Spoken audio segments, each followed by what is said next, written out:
दुनिया अब तक ईरान को समझने में बहुत बड़ी भूल कर रही थी। ऐसा कहने के पीछे जो कारण है इस वीडियो में समझने की कोशिश करेंगे। क्या पश्चिमी देश जिस ईरान को एक कमजोर देश मान रहे थे, असल में वो दुनिया का एक नया पावर सेंटर बन चुका है? मशहूर अमेरिकी रणनीतिकार और अंतर्राष्ट्रीय मामलों के विशेषज्ञ रॉबर्ट पेप ने कहा कि दुनिया का नजरिया अब ईरान को लेकर पूरी तरह से बदल रहा है। उन्होंने एक पोस्ट में लिखा, ईरान अब वो नहीं रहा जो हम उसे समझ रहे थे। जिस वक्त ईरान अमेरिका के सामने सीना ठोक कर खड़ा है, ठीक उसी वक्त रॉबर्ट पेप ने ये बातें कही हैं। अमेरिकी टीवी शो मॉर्निंग जो को लेकर के चर्चा बहुत तेज हो गई है, क्योंकि उसी के हवाले से ये जानकारी सामने आ रही है। उसका हवाला देते हुए उन्होंने कहा कि अब तक पश्चिमी मीडिया में इस बात पर बहस होती थी कि ईरान कितना कमजोर हो चुका है, लेकिन अब अचानक पूरी बहस का एक रुख ही बदल गया। वहां चर्चा इस बात पर हो रही है कि होर्मुज जलडमरू मध्य, जिसे स्ट्रेट ऑफ होर्मुज भी कहा जाता है, का क्या होगा और ईरान के साथ नेगोशिएशन कैसे किया जाए। पेप के मुताबिक अब दुनिया ये समझ गई है कि ईरान को नजरअंदाज नहीं किया जा सकता। रॉबर्ट पेप ने पश्चिमी देशों और अमेरिका के सामने एक बहुत बड़ी सच्चाई रखी है। उनका यह कहना है कि इस स्थिति ने दुनिया के सामने एक गहरी चुनौती पेश कर दी।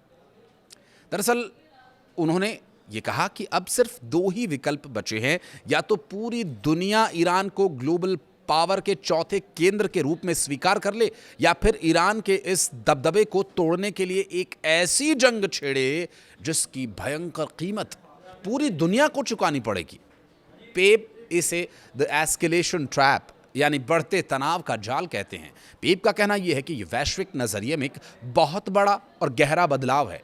दुनिया अब ईरान को सुलझाई जाने वाली एक समस्या के रूप में नहीं देख रही है, बल्कि अब उसे एक ऐसी बड़ी ताकत के रूप में देखा जा रहा है जिसका लोहा मानना ही पड़ेगा। पेप के मुताबिक दुनिया में नए पावर सेंटर यानी शक्ति केंद्र इसी तरह से उभरते हैं।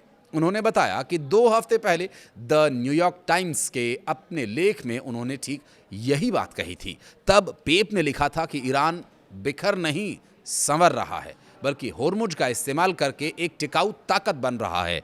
तब लोगों को उनकी ये बात बहुत अजीब लग रही होगी, लेकिन आज वही बात एक सच्चाई बन चुकी है। रॉबर्ट पेप ने यह समझाया कि आखिर ईरान के हाथ में ऐसी कौन सी चाबी है। इसका जवाब है होर्मुज। जी हाँ, स्ट्रेट ऑफ होर्मुज दुनिया का ये वो सकरा समुद्री रास्ता है जहां से गुजरे बगैर दुनिया के किसी देश की दाल गलने वाली नहीं है। जहां हर दिन लगभग 2 करोड़ बैरल तेल गुजरता हो, वो जगह जिसके नियंत्रण में हो तो उसकी क्या भूमिका हो सकती है, इस बात का अंदाज़ा तो आप लोगों को हो ही रहा होगा। और ये पूरी दुनिया के समुद्री तेल व्यापार का करीब 25% हिस्सा है। एशिया से लेकर खाड़ी देशों की पूरी अर्थव्यवस्था इसी एक समुद्री रास्ते पर टिकी हुई है। पेप ये कहते हैं कि जो भी देश इस चेक पॉइंट को कंट्रोल करेगा, वो पूरी दुनिया की अर्थव्यवस्था को प्रभावित करने की ताकत रखेगा।